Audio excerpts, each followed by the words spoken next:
मुंबईत महापालिका निवडणुकीत शिंदे आणि ठाकरे गटामध्ये आमने सामने लढाई होणार आहे। दरम्यान विधानसभा निवडणुकीत शिंदेंच्या शिवसेनेने बाजी मारली। आता बीएमसीमध्ये ठाकरे की शिंदे सेना यापैकी कोण जिंकणार हे पाहणं आता महत्त्वाचं ठरणार आहे। आता याची चर्चा सगळीकडे चालू आहे। दरम्यान ठाकरेंसोबत यावेळी राज ठाकरेंची मनसे आहे, तर शिंदेंची शिवसेना भाजपासोबत निवडणुकीच्या मैदानात उतरली आहे। मुंबई महापालिकेच्या 227 जागांसाठी भाजप आणि शिंदे सेना, ठाकरे सेनेत मनसे आणि काँग्रेस वंचित निवडणुकीच्या मैदानामध्ये उतरलेले आहेत।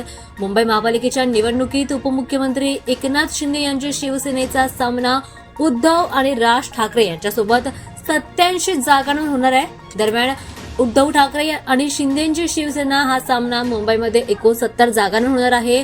69 जागांवर निवडणुका लढवल्या जाणार आहेत, तर राज ठाकरे आणि शिंदे सेनेची शिवसेना यांच्यामध्ये 18 जागांवर निवडणुका लढल्या जाणार आहेत। या 87 जागांवर मुंबई महापालिकेचा निकाल लागणार आहे, जो की 18 जानेवारीला मतदानाचा निकाल लागणार आहे।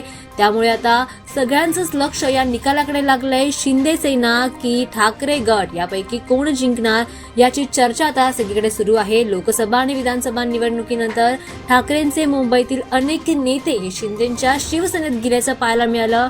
शिवडी, वरळी, दादर, माहीम, वडा, भांडूप, दिंडोशी, दहिसर, बँड्रा, कलिना आणि त्यासोबतच घाटकोपर आणि विक्रोळी येथे शिंदे विरुद्ध ठाकरे यांच्या शिवसेनेमध्ये आता लढाई होणार आहे। त्यामुळे या महापालिका निवडणुकीत कोणाचा विजय होणार हे पाहणं महत्त्वाचं ठरणार आहे।